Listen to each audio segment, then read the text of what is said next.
Bom dia, irmãos. Graça e paz. Olha, uma das coisas que eu gosto de fazer aqui em Portugal, desde que eu cheguei, é ouvir as palavras ou a pregação do pastor, nosso pastor.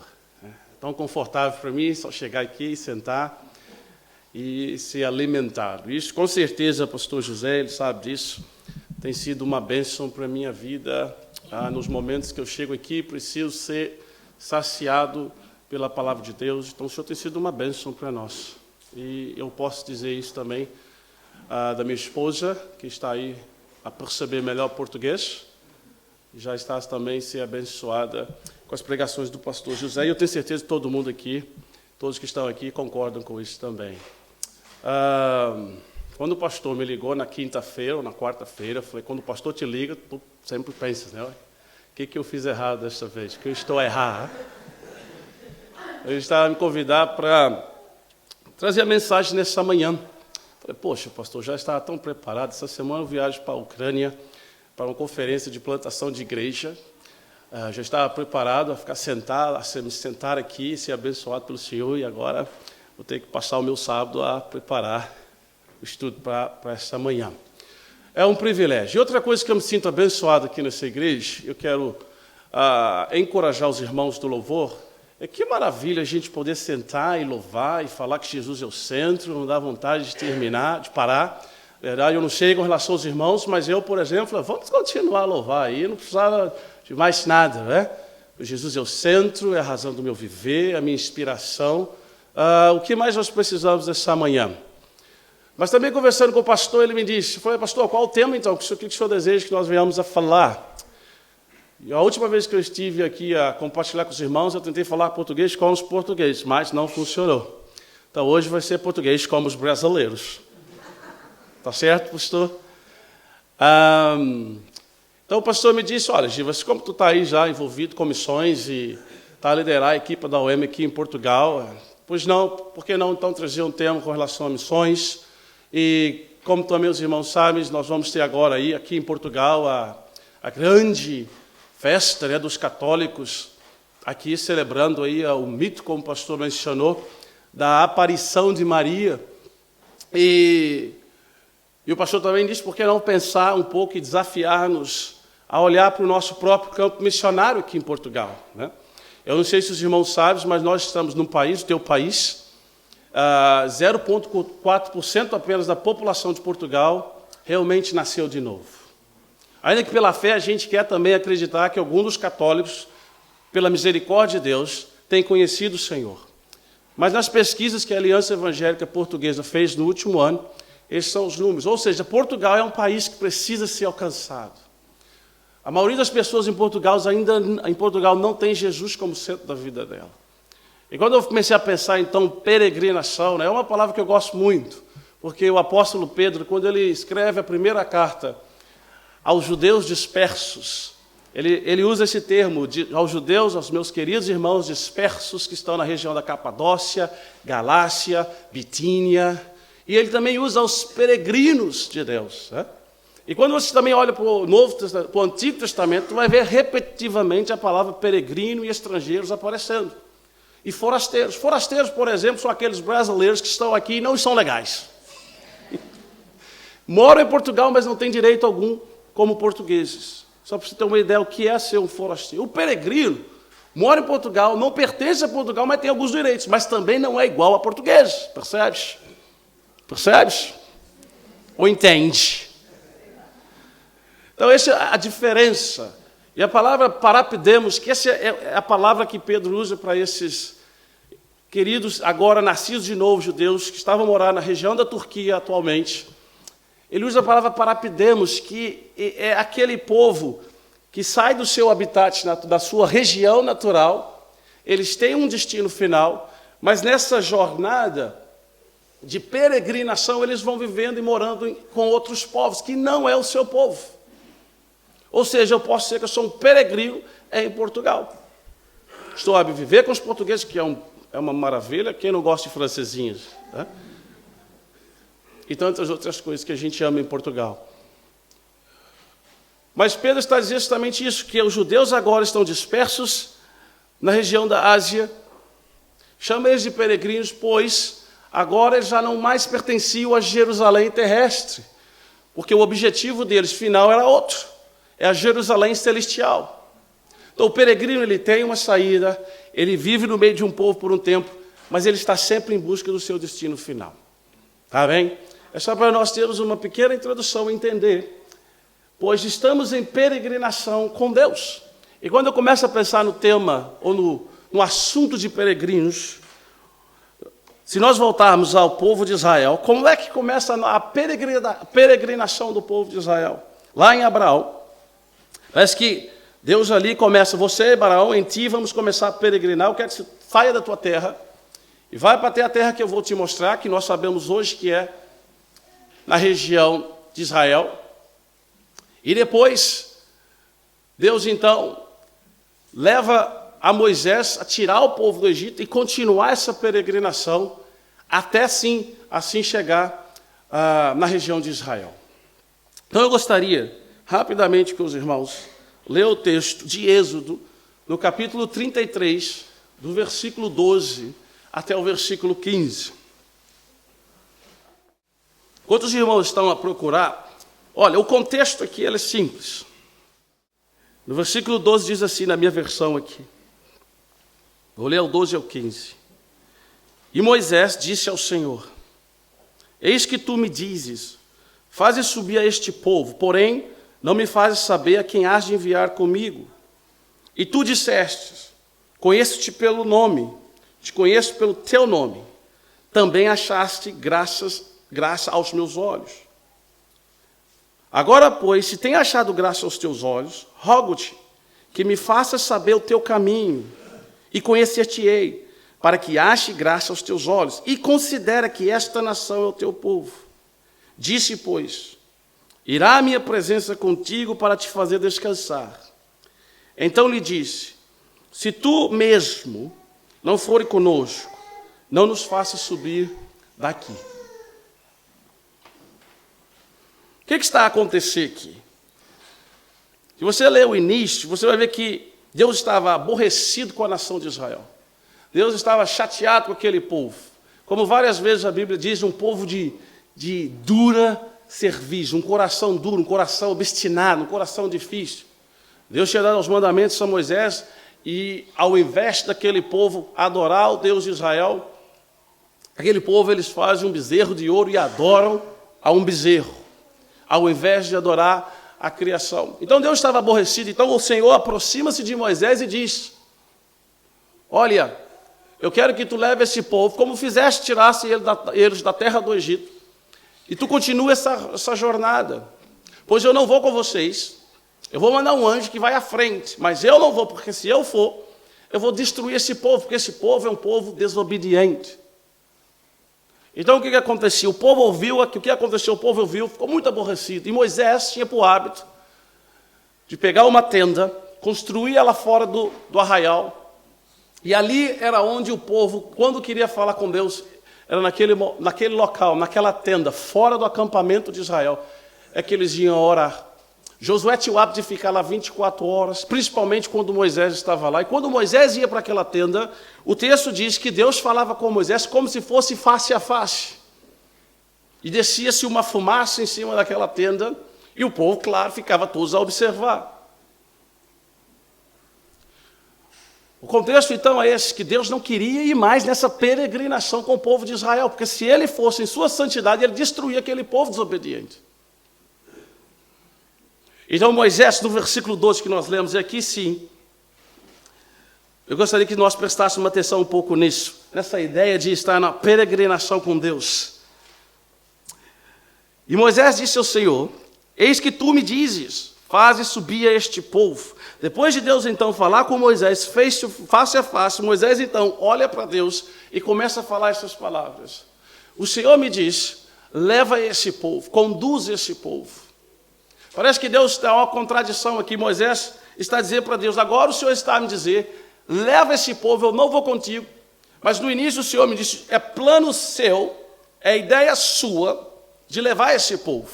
O que eu entendo aqui é o que Moisés está a falar com Deus é o seguinte, levar esse povo não é ideia minha.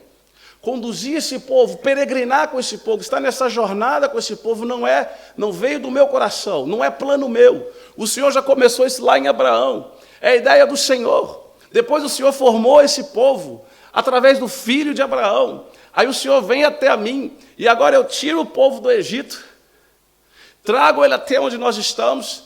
Ainda há uma jornada, está vendo a conexão com a peregrinação? A descendência de Abraão sai de Ur, e eles estão agora habitando no meio do povo que não é o povo dele, e Moisés está ali a dizer com Deus: olha, isso não é plano meu, isso não é ideia minha, porque se fosse minha ideia, isso daria errado.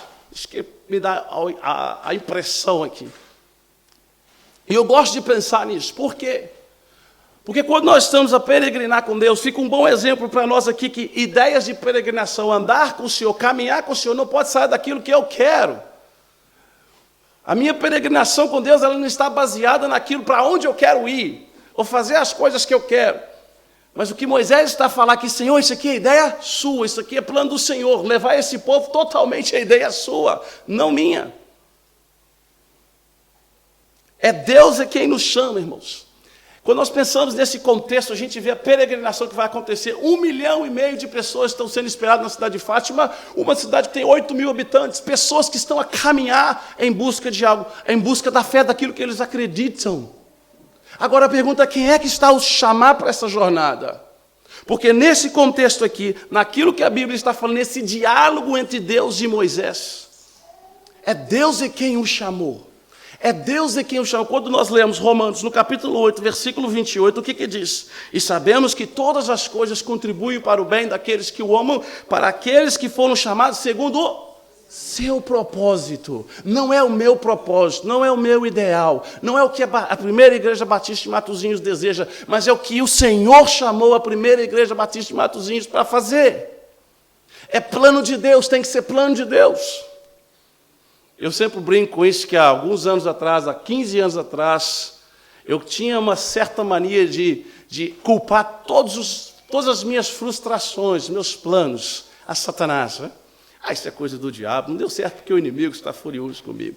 Se passaram todos esses anos, eu cheguei a essa conclusão, que 99% dos meus desafios na vida, dos meus problemas, foram problemas que eu tomei decisões que não eram de acordo com os propósitos e planos de Deus. Porque o que Moisés pode, com consciência tranquila, dizer para o Senhor: isso não é ideia minha. Agora o Senhor não quer ir mais comigo? Todas as coisas contribuem, irmãos, para o bem daqueles que amam a Deus. Essas pessoas, eu não quero ofender a fé de ninguém, eu não quero criticar ninguém aqui pessoalmente, mas o que eu quero dizer é que as coisas correm bem somente para aqueles que amam a Deus e somente para aqueles que estão a peregrinar com Deus, segundo os propósitos que Deus tem para a nossa jornada nesse mundo. Não há outra maneira. Eu estava ali sentado e observar os mais velhos, mas uma das vantagens de sentar lá atrás, que você vai ver as cabecinhas mais branquinhas, que são lindas também, você vê os mais jovens, mas independente da tua idade, nós temos que peregrinar segundo os planos de Deus. Quais são os seus planos hoje? Como tem sido a sua peregrinação? Como tem sido a nossa peregrinação diante de Deus? Porque me entristece o coração. Trabalhando com essa família de portugueses que estão lá a morar em Fátima, moram lá, vivem apenas para alcançar e compartilhar do amor de Jesus para aquelas pessoas. E eles estavam a dizer ontem, o João Rodrigues, da tristeza que ele vê, porque a varanda da casa dele ele vê os peregrinos passarem todos os dias. Os romeiros, com as suas velas, com os seus cansaços, com as suas frustrações. Mas nós bem sabemos que essa peregrinação é em vão, pois a verdadeira peregrinação é aquela que Deus nos chamou a andar com Ele. Sabe, o mundo, para os mais jovens, talvez essa manhã, preste atenção naquilo que você acredita, pois o mundo tem oferecido inúmeras caminhadas, inúmeras jornadas, e promessas cada vez melhores. Mas no final das contas, essas promessas e essas caminhadas têm só levado os jovens à depressão, à tristeza, à angústia, aos de meia idade ao divórcio. São coisas que nós poderíamos gastar a manhã inteira a discutir. Mas o que eu quero que nós prestamos atenção, irmãos, nessa primeira parte do versículo 12, que o plano era de Deus. É isso que Moisés está a dizer. Tu me dissestes. Não foi eu que disse. Na parte B desse versículo, Deus tem algo interessante para nos dizer, porque Moisés também está dizendo aquilo que ele conhece, é bom conhecermos com quem nós estamos a caminhar. Porque ele disse assim, o Senhor também me disse que me conhece pelo nome. Sabe, olha, trabalhando quase 13 anos com muçulmanos, eu acho que eu já disse aqui também, uma das coisas mais tristes para o muçulmano, que também se diz de parte de uma religião monoteísta, crê em um Deus, mas um Deus que não se relaciona com eles. E uma das coisas fantásticas que eu gostaria que nós refletíssemos aqui, é que Deus tem e quer, te conhece, sabe muito bem da tua dor, sabe muito bem das dificuldades da jornada que nós estamos a caminhar com Ele. Pois Ele mesmo diz, eu te conheço pelo nome. Isso numa linguagem simples, o que Deus está a dizer a Moisés, e Moisés tinha essa convicção e agora ele está a repetir, o Senhor, Moisés, eu te conheço intimamente, eu sei das suas tristezas, eu sei dos seus desafios, eu sei do que te incomoda. Foi por isso que está na palavra de Deus 366 vezes. O Senhor repete, não temas, porque eu sou contigo. Eu te conheço, eu sei quem tu és. Olha lá o que diz em Isaías 43, no capítulo 1, versículo 1. Mas agora sim diz o Senhor que te criou, ó Jacó, para essa peregrinação aqui, eu adicionando algo. E que te formou, ó Israel. Não temas, porque eu te remi, chamei-te pelo teu nome. Eu tenho uma dificuldade tremenda, eu trabalho aqui com ele, nós temos finlandeses na nossa equipe, nós temos americanos, nós temos canadianos, nós temos portugueses, nós temos brasileiros, e é muito difícil para mim decorar nomes. E cada um tem um Fletcher, é flecha. Deus nos conhece pelo nome, mas aqueles que eu tenho intimidade com eles, eu sei o nome deles. Sabe, irmãos? Preste bem atenção nisso aqui, porque isso é muito importante. E daqui a pouco vai chegar a tua parte nisso também, a minha parte nisso também, quando o pastor fala da importância da equipe ministerial da igreja, mas existe uma importância muito maior para nós como igreja nessa peregrinação com o Senhor. Eu sempre penso nisso também, ainda que era um povo de dura cerviz, um coração difícil, eles ali naquela caminhada, naquele arraial, naquele acampamento, estavam carregando com sua descendência. Quando eles chegassem em Israel, quando eles chegassem ali naquela região, o Messias, o Salvador, ia vir daquele povo de dura serviço. Nós também estamos a carregar essa bênção. Quando nós caminhamos, o que é a nossa maior alegria? É a pessoa de Jesus, que é o centro da nossa vida.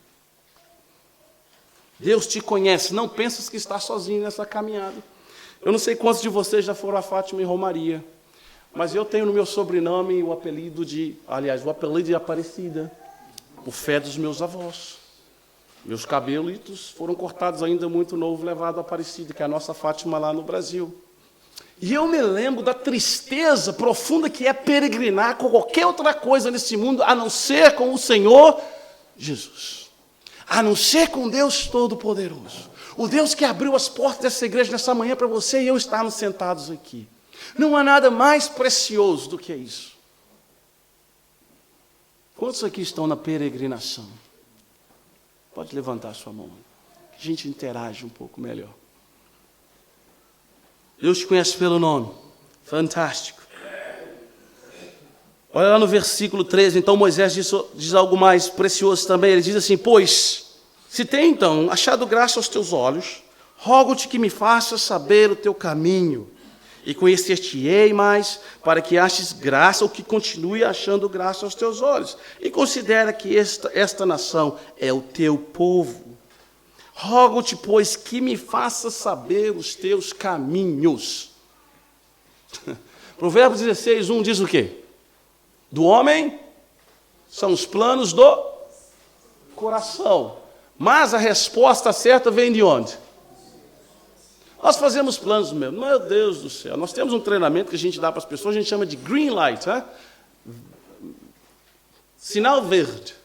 Todo mundo joga ali as ideias que ele tem. Vamos ali alcançar a Fátima. Como que ele vai fazer isso? Realmente, cada um tem a sua ideia. É interessante. E no final das contas, uma ou duas dá certo. Que eu gosto de Moisés aqui, aliás, nessa conversa que ele está a ter com Deus, quando ele fala, então tá bom, se o Senhor me conhece pelo nome, os planos são do Senhor, então me mostra os teus caminhos. Ele está falando de peregrinação, como é que eu vou chegar até lá? Aonde é que eu vou evitar os inimigos? Ou então, quais os inimigos que o Senhor quer que nós enfrentamos? Mas o Senhor é que vai entregá-los a nós. Ensina-me os teus caminhos, não é aquilo que eu sei, não é aquilo que eu faço de melhor, não quão bons são os meus dons, mas me ensina os teus caminhos. Quer vencer na tua vida? Quer vencer nessa peregrinação? Peça ao Senhor para te ensinar como fazer. Quer ser um bom esposo? Eu comecei essa peregrinação só tem 2 anos. Eu vi um programa hoje de manhã, me arrependi. Quando as pessoas naquele programa disseram, acabou, família já não existe mais. Essa coisa da família, pai, mãe, filho, já é coisa do passado. Que atingem quase 20 milhões de pessoas diariamente nos seus programas. Mentira! Na peregrinação com o Senhor, na caminhada com o Senhor, os caminhos que Ele tem nos apontado são santidade, amor ao próximo, comunhão, fidelidade, frutos do Espírito Santo. Quer caminhar com o Senhor? O que Davi diz a Deus? Senhor, procura no meu coração, entra lá dentro e vê se tem alguma coisa errada nos meus caminhos. E o quê? Endireita os meus caminhos. Talvez você esteja pensando, até eu estou aqui me perguntar, o que isso tem a ver com missões? Eu acho que tem tudo a ver, porque quanto mais nós temos uma igreja que está focada em avivamento, quanto mais nós temos uma igreja que está em busca de avivamento, nós vamos ver a obra missionária fluir. Nós vamos ver pessoas sendo evangelizadas. Começa onde? Vai terminar onde? De dentro para fora. Começa onde nós estamos, vai terminar onde Deus quiser. Dependência de Deus. Eu dependo do Senhor. O versículo que eu separei aqui é o que Josué também diz em 24:15. Ele diz o seguinte ao povo de Israel: se porém não lhes agrada servir ao Senhor, escolha hoje a quem irão te servir. Se os deuses que os seus antepassados serviram além do Eufrates, ou ao Deus dos amorreus, em cuja terra vocês estão vivendo agora, peregrinando agora. Mas eu e a minha família serviremos ao Senhor. Eu e a minha família vamos continuar a caminhada com o Senhor. Olha, existem muitos deuses, hititas, amorreus, filisteus, edomitas, vivendo ao nosso redor. E as pessoas estão cada vez mais a escolher. Mas a decisão nossa, nós estamos a peregrinar com o Senhor. Nós vamos continuar a peregrinar com o Senhor, como a primeira igreja batista aqui em Matosinhos. Eu converso com o pastor, às vezes ele diz que o sonho dele é ver as portas aqui abertas 24 horas aí por dia para servir a comunidade, como um gancho para que as pessoas que estão a servir os deuses de Satanás começarem então a ter uma peregrinação, uma caminhada com o Deus de Israel. Por que não? Você e eu não podemos estar aqui, parte do nosso tempo, com as portas abertas, abrindo as portas para que essas pessoas venham a conhecer o verdadeiro Deus de Israel. 1,5 milhão de pessoas, pastor, em 10 dias, eu e minha esposa vamos estar lá do dia 9 ao dia 15, em vaga, viu, irmãos? Nós temos aí 200 mil livros, DVDs, tudo para distribuir lá em Fátima, fazer uma pesquisa. Nós temos hoje 40 famílias que são auxiliadas a estudo bíblico à distância, são católicos que foram na sua peregrinação e queriam conhecer mais a palavra de Deus. Alguns já se converteram. Então, dependemos do Senhor. No versículo 14, parece que Moisés tinha problema de fala, né? Tinha vergonha, tinha medo de falar, mas aqui ele está falar. E Deus só vai falar no versículo 14. Ele diz o quê? Ele disse assim: disse, pois, agora é Deus falando, irá a minha presença contigo para te fazer descansar. Parece que aqui Deus está prometendo a Moisés o seguinte: não te preocupa, Moisés, é difícil a jornada, a missão é difícil, mas então a minha presença vai contigo, e a minha presença vai te dar paz. Sabe o que é isso, irmão? A vida pode estar dura, arrumar serviço está difícil, a economia de Portugal não é das melhores, estou sofrendo perseguição com a minha família, eles não entendem o que eu faço, olha, eu estou à procura de uma esposa, eu não consigo passar na universidade, eu não sei qual que é o seu gigante nessa manhã, mas se a presença do Senhor está conosco, ela vai nos dar paz, em meio ao quê? Aos desafios da vida, né? É assim. Em meio aos desafios da vida, a presença do Senhor, eu tenho esse sentimento. Tem primos que não falam comigo desde que eu virei, que eu me converti ao Senhor, desde que eu comecei. Pessoas pararam de falar comigo. Tem momentos que é duro de conduzir um povo. Mas a presença do Senhor é que tem que nos dar essa paz. Ela vai nos dar essa paz. Está duro? Está difícil, irmão? Tem problema hoje? Quantos tem problemas aqui? Tem problema aí? Está doendo? De vez em quando dói? Depois chora também? Homem chora, não chora? Não dói? Dói. Eu tenho dó da minha esposa. Dói para ela andar comigo.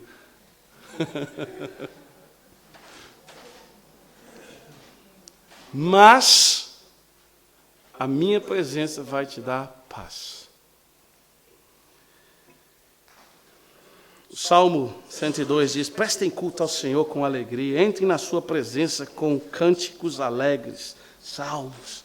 Olha, eu estive em Roma, se você tiver oportunidade, algumas vezes, e perto do Coliseu, tem um local, segundo a tradição, eles dizem que Pedro e Paulo, por algum momento da sua prisão em Roma, ficaram naquele cárcere, só um buraco, que descia um homem só amarrado pela cintura, e ele pingava, tinha goteiras de água, e à noite estava seco, mas quando chegava, aliás, durante o dia estava seco, quando chegava à noite, porque ia pingando, aquela água subia até a cintura do preso. E muitos acreditam que Paulo estava ali. E também muitos acreditam que Paulo escreveu a segunda carta ao Timóteo naquela prisão. E qual que é o tema da carta de Paulo para Timóteo? Gozo em meio ao sofrimento. Tu pode estar na prisão, tu pode estar onde for, mas existe gozo se a presença do Senhor está contigo. No versículo 15, talvez seja algo muito importante, ou talvez um do fator crucial nesses versículos que nós lemos, quando ele diz: então lhe diz, Moisés falando novamente, se tu não fores conosco, não nos faças subir daqui, não nos faças sair daqui. Sabe, tem duas coisas muito interessantes aí que eu não quero forçar esse texto, mas eu fui lá para Mateus capítulo 19, versículo 26, quando Jesus está a explicar para os discípulos que, olha, o rico dificilmente vai entrar no céu, é mais fácil ele passar pelo buraquinho, um camelo, no buraquinho ali da agulha, do que um rico entrar no céu. Então os discípulos olham para Jesus e dizem, então, isso é impossível, nenhum rico vai para o céu. Então Jesus olha para ele, pois o que é impossível para ti, é possível para Deus. Porque quando eu olho, Moisés olha para Deus no final e fala assim, é o seguinte, depois de toda essa conversa, se o Senhor não for conosco, não manda a gente ir. Entendeu? Porque derrota na certa, irmão, não continue a sua peregrinação sem o Senhor. Seja lá qual for o teu plano. Olha, peça a Ele para te mostrar os caminhos, mas ande com Ele. Caminhe com Ele, porque se Ele não estiver contigo, não vai. Não vai porque derrota na certa, é problema na certa. Por que a gente vê os divórcios? Porque as pessoas não querem caminhar com o Senhor, não querem ouvir o Senhor, não querem ter um compromisso com Deus e de repente estão lá a pedir o Senhor para fazer os milagres. Olha, volta lá atrás, aprenda os caminhos do Senhor, pede para endireitar os teus caminhos. Mas se Ele não for contigo, por mais que você queira, não vá. Já aconteceu contigo, daquele momento tu quer ir, foi e viu que estava errado. É como aquela mãe que fala contigo, olha, leva uma jaqueta, leva uma blusa, vai fazer frio. Tu fala, não, mas não preciso. Lá no coração está assim, eu levo ou não levo? Não levo. Pisa lá na rua, o que acontece? Uma tempestade, um frio. Aí tu vai lá. A gente gosta. Se o Senhor não está indo, não vai. Moisés tinha essa consciência, porque os planos, na verdade, eram de Deus. Mas é importante nós termos que saber também quem nós somos. Porque aqui é claro para Moisés que o que é impossível para nós era possível para Deus. Mas é bom também nós termos a mentalidade de nos conhecermos. Porque nós não somos pessoas de impossíveis. Aliás, nós somos pessoas de coisas possíveis. Aquilo que cabe a ti, faça. Aquilo que cabe à tua pessoa, faça. Aquilo que te é possível, faça. Olha, a gente que mora fora do Brasil, acho que alguns dos irmãos aqui vão compartilhar, a gente tem família lá que não é crente, que é católico, que é aquele, que é macumbeiro, que é budista, que é tudo. E os problemas vão batendo na porta deles, e sem solução, porque eles estão na peregrinação já de uma chegada perdida. E parece que eu brinco com a minha mãe, olha, irmão, eu nunca vi a internet da senhora, dos problemas chegarem do Brasil a Portugal, é uma velocidade. Então eu fiz uma lista, o que eu posso e o que eu não posso ajudar minha família. Posso ajudar algumas vezes financeiramente, se eles precisarem? Olha o banco, nós checamos, tem alguma coisa? Tem. Posso ajudar? Posso. Posso tomar decisões para eles? Não posso. É com eles. Esse exercício tem me ajudado muito, porque eu sou um homem de coisas possíveis. Posso orar por eles? Eu posso. Então temos que conhecer nossas vidas, porque nós devemos fazer aquilo que nos cabe. Agora, aquilo que é impossível, meu querido, se for de acordo com os planos de Deus para a tua vida e para a nossa vida, Ele vai fazer. Amém? Eu ia concluir aqui com o versículo 18, mas já vou falar para você rapidamente. No versículo 18, então, nós paramos no 15. Versículo 18, Moisés fala assim para Deus: olha, me mostra a tua glória. Então agora deixa eu ver a tua glória. Curioso, né? Está ali numa conversa com Deus, cara, face to face. Posso ver a tua glória? Não quero forçar esse texto. Mas no mínimo, eu posso garantir para você que o que nós temos que fazer no final da nossa jornada é ter o desejo desesperado, desejo louco, de ver a glória de Deus. Nós estamos aqui para isso, não é para ver o missionário falar, não, o pastor falar. Nós estamos aqui para ver a glória de Deus. E no final é isso que Moisés quis. Senhor, está bem, o Senhor já disse que vai conosco, a vitória está garantida. Posso te ver. Posso ver a sua glória. Tem coisa melhor, irmão. Eu amo minha esposa. Estou aqui falando da esposa, também recém-casado, né? Mas eu quero muito mais ver a glória de Deus. E ela também. Nós queremos ver a glória de Deus. Agora, fica o meu desafio para nós. Eu quero concluir dizendo isso. Bom, aqui são... Não sei se a Cristina vai botar ali. Pode passar, tio. Mas, deixa eu só te desafiar. Irmãos, como eu disse, Israel estava a andar. E qual era o plano de Deus para Israel? Não era só chegar no seu destino final, mas que as outras nações, através deles, pudessem também ver a glória de Deus. E como eu disse, ainda que eles eram um povo cheio de problemas, ainda assim, da descendência deles, a salvação para o mundo, viria da chegada deles lá. Porque é assim que começa, Deus chama Abraão, pula para Jacó, chega em Moisés, e depois vê o rei Davi, e da descendência do trono de Davi vem quem? Eles estavam conduzir a bênção de Deus, estavam levar até aquela terra, porque os planos de Deus eram maiores, além. E hoje nós estamos aqui, o que é que nós estamos conduzindo conosco? Nós também agora conduzimos, nós temos em nós a presença do Senhor. É responsabilidade minha e sua manifestar a glória que nós já vimos para essas pessoas. Sabe, parte dos planos de Deus para nós na peregrinação é sermos homens e mulheres comprometidos com o evangelismo, com a pregação do evangelho. Independe da tua idade, prega o evangelho, faz parte disso. Uma igreja saudável, ela naturalmente evangeliza. O povo que caminha com o Senhor, naturalmente eles falam da beleza do seu Deus. Não dá para guardar. Como eu disse aqui no início, eu queria ficar sentadinho aí, bonitinho, o pastor aí falando para mim, eu falei, glória a Deus, aleluia, que maravilha, obrigado, Senhor. Mas tem momentos que você tem que dobrar a tua manga, sentar, meditar, e aqui estou. Cada um de nós tem uma função no corpo de Cristo. Então eu quero desafiá-los, nós temos agora a oportunidade ainda, nós estamos em busca de 100 voluntários para trabalhar lá em Fátima, para distribuir 200 mil materiais, nós precisamos de pessoas. E não é triste saber que tem tantas pessoas saindo daqui, essas 5 diferentes rotas de Portugal, até chegar em Fátima. Uma peregrinação, parando nos hostels para descansar. E depois volta a caminhar tudo de novo. Chega em Fátima, vai andar de joelhos. Chega lá, tem uma estátua de barro. E se tu fosse em Fátima, sabe disso. Quando tu chega lá, dentro da catedral, tem lá a imagem de Maria no centro, Deus de um lado, Jesus do outro, ambos colocando a coroa na cabeça dela. Como eu disse, eu não quero ofender a fé de ninguém. Mas o Evangelho está nos a mostrar algo diferente. Maria não apontou para ela apontou para Cristo. E nós precisamos de pessoas que venham falar do Evangelho. É responsabilidade minha, é responsabilidade tua. Mas lembra desses passos, tá bem? Pode passar para o último slide, por favor. Nossos planos devem ser os planos de Deus.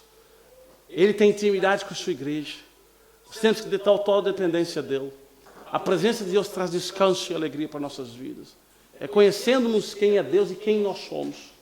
E devemos sempre, no final dos nossos planos, quem aparece lá, quando tu concluiu, passou na tua universidade, teve o teu novo emprego, conseguiu a sua aposentadoria, quem que tem que ser glorificado lá no final?